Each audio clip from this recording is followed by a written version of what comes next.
izan hasiera baten Santelmotan Zumaiako festetan iten da bersio gau bat urtero, eta bururatu zitzaigun Neil Youngen bersio batzuk itia, eta Maialenei komentatu genion bersio hori jotzeko, eta horrela hasi zen.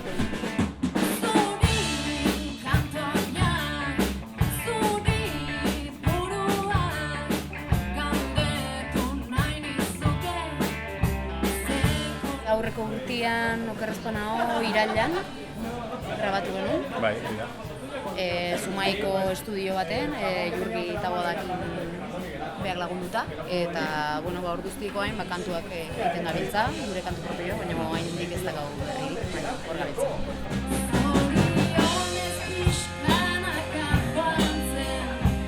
Nik uste gozatu iten deula honekin.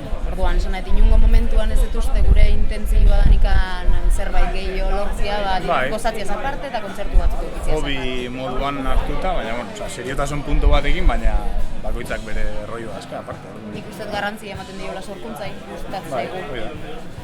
Gauza berriak ateatzen jutia orduan, kontzertuak eukitzia edo estenaturi gainean egotia, igual bigarren plano baten egiten askotan eta estudioko lanian gehatzea, disfrutatzea.